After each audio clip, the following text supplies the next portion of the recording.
मोहम्मद बिन तुघलक याच्या संपूर्ण राज्याचा काही भाग म्हणजे राजवटीचा काही भाग हा आपण बघितलं की ह्या राजवटीचे परिणाम असे झाले की शासनाची तिजोरी रिकामी झाली होती. यानंतर सैन्य हे निम्म्यावर आलं होतं प्लेगच्या साथी, सारखी युद्ध किंवा या गोष्टींमुळं, आणि बऱ्यापैकी अनाचार हा सगळीकडे माजला होता. मोहम्मद बिन तुघलकानंतर फिरोज शाह तुघलक याच्या हातात सत्ता आली. ह्याच फिरोज शाह तुघलकाच्या काळामध्ये याचं राज्य प्रदीर्घ काळ चाललं, पण हळूहळू करत जी सुलतानाची सत्ता होती म्हणजे अल्लाउद्दीन खिलजीच्या काळात अखंड भारत जवळपास सगळा नाही, पण बराच मोठा भारताचा भूभाग हा अल्लाउद्दीन खिलजीच्या छत्राखाली आला होता. छत्र म्हणणं जरा कठीण आहे, त्याच्या राज्याला अधिकाराखाली आला होता हा जास्ती योग्य शब्द असेल, कारण तो छत्रमित्र काही धरत नव्हता, तर त्यामुळं त्याच्या अधिकाराखाली आला होता. यानंतर मुबारिक खान खिलजीच्या अधिकाराखाली होता. हाच जवळपास भूभाग हा मोहम्मद बिन तुघलकाच्या पण हाताखाली होता, पण याचं हळूहळू डिसइंटिग्रेशन म्हणजे तुकडे होणं ही सुरुवात झाली होती. दक्षिण भारतामध्ये विजयनगरचं साम्राज्य उभं राहिलेलं आहे. त्याचबरोबर बहामनी सुलतान असं एक राज्य या ठिकाणी उभं राहिलेलं आहे. हळूहळू करत गुजरात, मध्य प्रदेश म्हणजे माळवा, त्या माळव्याचा बराच मोठा भाग ठिकठिकाणी बंड झाली, आणि हे जे तुघलकांचं राज्य आहे ही सत्ता केवळ दिल्ली आणि आजूबाजूच्या परिसरापुरतीच राहिली. असं म्हणतात दिल्लीच्या परिसरात 200 मैल एवढंच राज्य त्यांचं शिल्लक राहिलं होतं. हा जो फिरोज शाह तुघलक आहे याच्या काळातल्या प्रमुख घटना म्हणजे त्यांनी मुल्ला मौलवी जे असतात त्यांच्या सल्ल्याने राज्यकारभार करणं हे सुरू केलं होतं. लक्षात घ्या, धर्म किंवा धर्मगुरू हे एका बाजूला आहेत आणि राज्य यंत्रणा ही वेगळ्या बाजूला आहे. राज्यात हे जे धर्मगुरू आहेत ह्यांना एका विशिष्ट मर्यादेमध्येच स्थान असलं पाहिजे. हे जर राज्यकारभार करायला लागतील, जसं अल्लाउद्दीन खिलजीच्या काळात, की काय असेल ते असेल, पण अल्लाउद्दीनने राज्याचा विस्तार केलेला आहे. मुल्ला मौलवींच्या सल्ल्यानुसार तो करणं त्याला शक्य नव्हतं. जेव्हा त्यांनी त्यांचा जो कोण प्रमुख धर्मगुरू होता त्यांना विचारलं तेव्हा त्यांनी सांगितलं, तुझं राज्य हे इस्लामच्या किंवा शरियाच्या कायद्यानुसार चालणारं राज्यच नाहीये. तर त्याप्रमाणे इथे मोहम्मद बिन तुघलक फिरोज शाह तुघलक याच्या राज्यामध्ये धर्मगुरूंच्या सल्ल्यानुसार राज्य चालेल हा प्रकार झाला. तसंच आता ही जी नोंद मिळते ह्या नोंदीबद्दल माझ्याकडे विशेष असं काहीही स्पष्टीकरण नाही. मी थोडंफार मिळवायचा प्रयत्न केला, पण मला तसं काही फारसं स्पष्टीकरण हे कुठं मिळालेलं नाहीये. ते म्हणजे फिरोज शाह तुघलक यांनी ब्राह्मणांवर पण जिझिया कर लावला असं एक वाक्य मला एका पुस्तकात मिळालं. म्हणजे याचा अर्थ याच्या आधी जो काही जिझिया कर आहे तो ब्राह्मणांवर नव्हता का? कारण याच्यात ते वाक्य असं आहे की फिरोज शाह तुघलकाच्या काळात ब्राह्मणांवर पण जिझिया कर लावला गेला. म्हणून डाऊट वाटतो की याच्या आधी असं काय होतं की ब्राह्मणांवरती जिझिया कर नव्हता आणि फिरोज शाह तुघलकानंतर तो आला. काही पुस्तकात नोंद मिळते त्याप्रमाणे ब्राह्मणांना जिझिया कर द्यायचा नव्हता, पण त्यांच्या शेंडीवरती शेंडीच्या लांबीप्रमाणे कर लावला जायचा. आता हे कुठच्या इस्लामी शास्त्रात बसतं आपल्याला माहित नाही, कारण मला वाटत नाही ते शरिया वगैरे त्याच्यामध्ये शेंडीची लांबी मोजण्याची काही मोजमाप असावी. तर त्याप्रमाणे असे काही रेफरन्सेस मिळतात. पण इथं मोहम्मद बिन तुघलक हा जो आहे फिरोज शाह तुघलक त्याच्या काळात ही नोंद मिळते.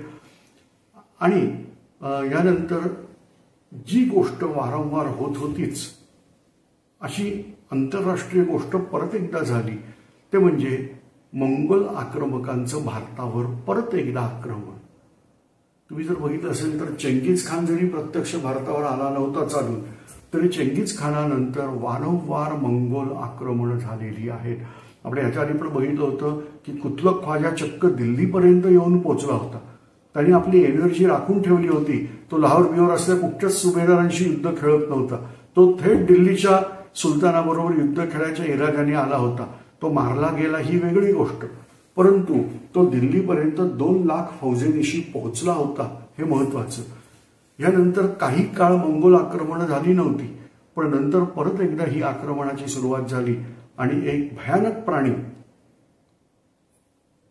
मी प्रत्येकाला सांगतोय, भयानक प्राणी भारतावर चालून आला. या माणसाचं नाव आहे तैमूर लंग. आणि त्याने आणलेला जो प्राणी होता तो प्राणी म्हणजे असा काहीतरी प्रकार केला होता, त्यांनी डोकं चालवलं होतं खूप मोठं. ते म्हणजे उंटाला लाकडी पंख लावले होते आणि त्या पंखावर मशाली लावल्या होत्या. तुम्ही कल्पना करू शकता की हा प्राणी कसा दिसत असेल, की ज्याच्यामध्ये उंट पण त्याला लाकडाचे पंख आहेत आणि त्या पंखावर मशाली लावलेले आहेत आणि त्या मशाली पेटल्यावर उंट घाबरतात आणि पळत सुटतात. हे सगळं कशासाठी केलं होतं, तर भारतीय सैन्यामध्ये जे हत्ती आहेत त्या हत्तींना घाबरवण्यासाठी हे उद्योग केले. आणि अशा रीतीने हा तैमूर लंग दिल्ली जिंकता झाला. त्यांनी दिल्ली लुटलेली आहे, आनंदीत अत्याचार केलेत. दिल्लीमध्ये आल्यावर त्यांनी कत्लेआमची ऑर्डर दिली आहे. कत्लेआम याचा अर्थ इंग्लिशमध्ये म्हणतात जनरल स्लॉटर, मराठीमध्ये सर्वसामान्य सगळ्यांची कत्तल, कोणालाही जिवंत ठेवायचं नाही दिल्लीतल्या.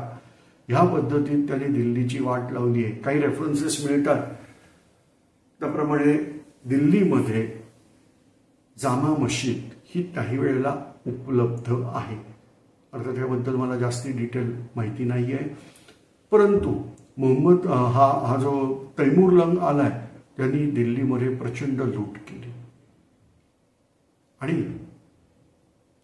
उत्तर प्रदेशचा बराच भाग त्यांनी आपल्या ताब्यात आणला.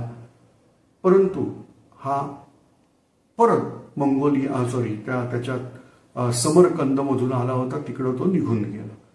आता काही इतिहासकारांचं म्हणणं असेल की त्याचा पराभव झाला युद्धामध्ये आणि मग तो गेला, नाहीतर तो काही परत जायचं नाव घेणारा नव्हता, परंतु तो लुटारू होता. त्याच्या दृष्टीने बराच मोठा भारताचा भाग लुटून झाला होता. त्यांनी इथं सय्यद या नावाचं त्याच्या अधिकाऱ्याला इथं ठेवलं. याला सय्यद राजघराणं म्हणतात आणि सय्यदांच्या हातात सत्ता दिली दिल्लीची आणि स्वतः निघून गेला. तैमूर लंगाबद्दल इतिहासात वेगवेगळी मतं आहेत. मी चंगीज खानाच्या वेळेला पण ह्या गोष्टी बऱ्यापैकी सांगितल्या होत्या. त्या म्हणजे हे जे मंगोल आक्रमक येतात त्यांच्या अंगाला घाण वास असतो, हे महिनोन महिने आंघोळ न करणारे आहेत. इतिहासात कदाचित उग्रसेन म्हणून जो काही वर्णन करणारा माणूस असावा तो मंगोलच असावा, इत्यादी इत्यादी वर्णन आपण बघितली होती.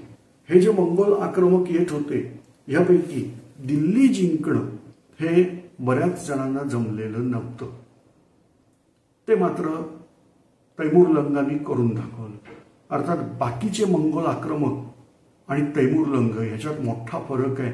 तो म्हणजे आयुष्याच्या साधारणतः निम्म्या टप्प्यावर तैमूर लंगांनी मुसलमान संप्रदायाचा अंगीकार केलेला आहे.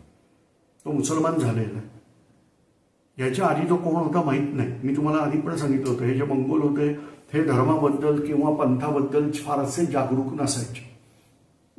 काही जणांचं म्हणणं ते तैंघ्री नावाचा कुठल्या तरी देवतेचे उपासक होते. तैंघ्री हा त्यांच्या धर्माचं नाव आहे. काही जण म्हणतात ते बौद्ध संप्रदायाचा अनुनय करायचे. जे असेल, परंतु इथं तैमूर लंग मात्र मुस्लिम संप्रदाय स्वीकारता झालेला आहे. त्याच्यानंतर कुठेतरी लूट करत असताना त्याला एक माणिक रत्न सापडलं. तुम्हाला कल्पना असेल तर लाल भडक रंगाचं हे रत्न असतं. ते बघून त्या तैमूर लंगाचे डोळे विस्फारले. आता मंगोलाचे डोळे विस्फारले म्हटल्यानंतर बघा काय रत्न असेल, कारण ते सगळे बारीक डोळ्याचे असतात. तर त्यांनी ते रत्न स्वतःच्या मुकुटामध्ये लावून घेतलं आणि यानंतर तो अधिक क्रूर झाला असं वर्णन त्याच्याबद्दल केलं जातं. इतिहासकारांमध्ये वाद आहे की जो तैमूर लंग आहे हा तुर्क होता का मंगोल होता. आपण त्याच्या आधी पण बघितलं होतं की हा जो कझाकिस्तानचा भाग येतो साधारणतः त्याचा पूर्वेकडचा भाग हा मंगोल आहे आणि पश्चिमेकडचा भाग जो येतो हा तुर्क आहे. काही इतिहासकारांच्या मते तैमूर हा तुर्क होता, काही इतिहासकारांच्या मते तैमूर हा मंगोल होता. परंतु ओव्हरऑल त्याची जी काही छायाचित्र जे चित्र उपलब्ध आहेत किंवा पुतळे उपलब्ध आहेत याच्यावरून लक्षात येतं की तो मंगोल असला पाहिजे. त्याच्या ओव्हरऑल चेहरेपट्टी किंवा सगळ्या गोष्टीवरून. यालाच इंग्रजी वाङ्मयामध्ये टेमरलेन किंवा असं काहीतरी म्हणतात. याचा दरारा एवढा मोठा होता की यांनी युरोपपर्यंत जाऊन धुमाकूळ घातला होता.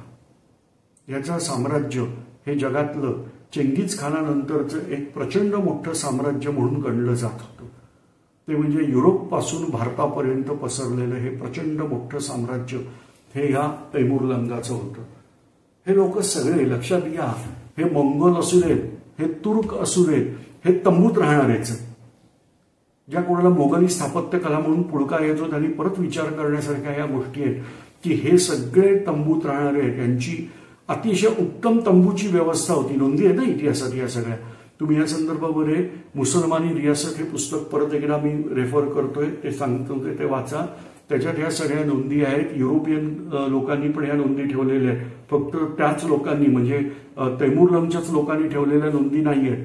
कारण तैमूरलंगच्या कोणाचं तरी लग्न होतं तर त्या विवाहाप्रसंगी स्पेनच्या राजाला बोलावणं केलेलं होतं आणि स्पेनचा प्रतिनिधी हा तिथं लग्नाला गेला होता.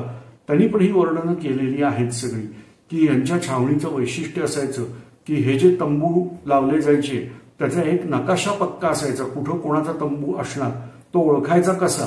म्हणजे समजा मला XYZ खानाला भेटायचंय तर मी XYZ खानाच्याच तंबूत प्रत्येक तंबूचं दार वाजवत विचारत बसणार नाही बाबा रे हा XYZ खान इथे राहतो का.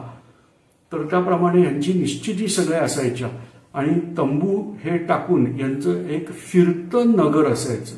हे नोमॅड्स आहेत इतिहासातले, भटके लोक आहेत, पण त्यातही शिस्तबद्धता आहे. पण तरी सुद्धा यांचं निवासस्थान म्हणजे अतिशय उत्तम असा तंबू हेच होतं. ते मराठीमध्ये एक गाणं आहे चित्रपटातलं, मला कुठचा चित्रपट वगैरे काय आठवत नाही, पण कधीतरी रेडिओवर ऐकलेलं आहे. ते म्हणजे इथेच टाका तंबू यासारखं. तर तसं बहुतेक यांचं जीवन असेल. आयुष्यभर भटकत राहायचं. तुम्ही कल्पना करा, फक्त घोड्यावरून ही माणसं फिरायची. एका बाजूला युरोप, दुसऱ्या बाजूला दिल्ली, इथपर्यंत मोठ्याच्या मोठं साम्राज्य हे ह्या तैमूरलंगांनी केलं होतं. त्यामुळे हे गाणं त्याच्या बाबतीतच योग्य ठरतं. ते जे काही वर्णनं स्पॅनिश लोकांनी वगैरे त्यावेळेला केलेली आहेत तर त्या वर्णनांनुसार यांचं राज्य समृद्ध होतं. इथे त्या स्पॅनिश अँबॅसेडरचा व्यवस्थित आदर सत्कार केलेला आहे आणि अशा बऱ्याच नोंदी तैमूरलंगाबद्दल मिळतात. अर्थात हे सगळं साम्राज्य जरी कितीही चांगलं काहीही म्हटलं तरी हे लुटीवर आधारित होतं. त्यांनी दिल्ली लुटली होती, त्यांनी युरोपला लुटला होता आणि या पद्धतीत त्यांचं राज्य हे त्यांनी समृद्ध केलं होतं.